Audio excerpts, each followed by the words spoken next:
This video will review the supplies and techniques used for sterile insertion of a central venous catheter.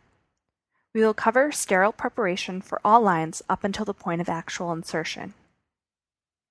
Since you are performing an invasive procedure, before you start doing anything, you'll need to obtain and document consent from either the patient or the patient's healthcare proxy. Next, you'll need to gather your supplies. At BIDMC, we have pre-packaged central line kits that contain most, but not all, of the supplies needed for central line insertion. The pre-packaged central line kits do not contain sterile gloves. You'll need a pair of appropriately sized gloves for all sterile operators involved. Sterile ultrasound probe cover kits. The kits contain sterile cover, sterile gel, and sterile elastic bands. The actual central venous catheter. Line caps. Now let's review what's included in the pre-packaged central line kit. Bag 1 contains 3 masks, 3 caps, and 2 sterile gowns. Bag 2 contains a full body drape, 2 chloropreps, and a tegaderm. There are also 2 free-floating sterile syringes. Finally, the third component is the insertion kit. This contains the head drape, as well as all of the components you will need to insert your central line. We'll review each component individually in a bit. Now that you have all the supplies at the bedside, make sure you also have a bedside table of adjustable height that can be used as a sterile workplace. For the insertion of a catheter into the internal jugular vein, the patient should be laid flat.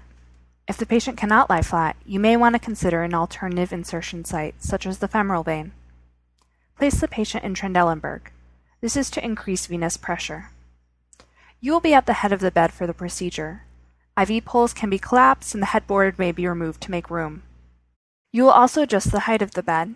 You want to be able to be standing comfortably, not hunched over for the procedure. Remove pillows and place some chucks under the patient's head to make for easy cleanup.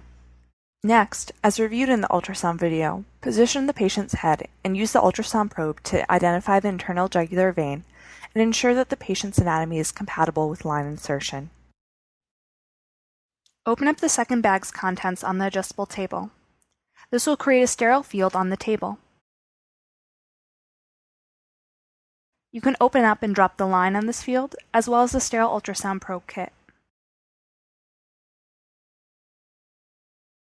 Now, time to get sterile.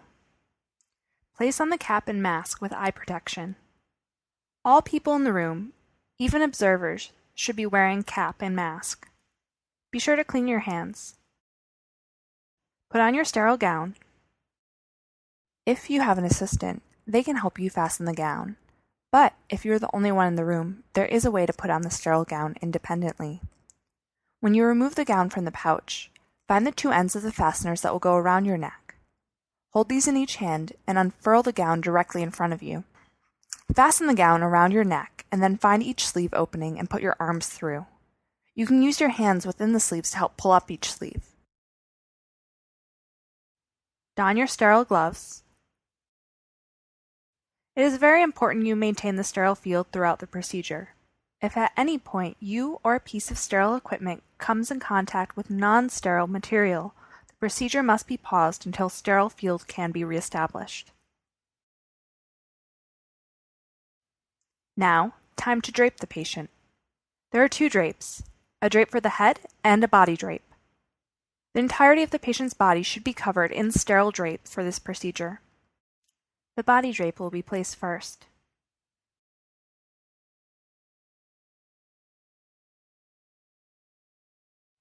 Clean the planned site of insertion with chlorhexidine. The key is to scrub the entire area vigorously for at least 30 seconds, and then allow the area to dry for at least 60 seconds before applying the sterile drape. The head drape will be placed next. Remove the adhesive and position the hole over the area you cleaned with chlorhexidine. Note that the end of the drape labeled head should actually be facing the body.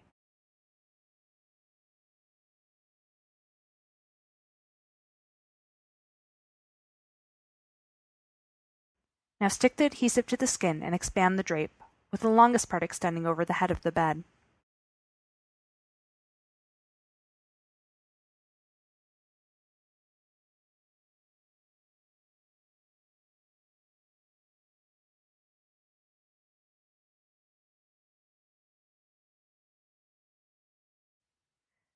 To make your ultrasound probe sterile, take the ultrasound probe cover, open it up, and cup it in your hand such that the probe cover can be unfurled away from you.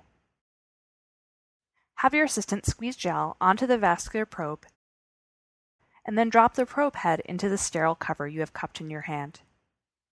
Grasp the probe and extend the cover over the probe's cord as far as you can. The end can then be handed off to your assistant, who can extend the probe cover fully. Use one of the elastics to fit the probe cover tightly over the ultrasound head. The ultrasound can then be rested on the patient's drapes. Be careful it doesn't fall off. Now you're ready to insert the central venous catheter.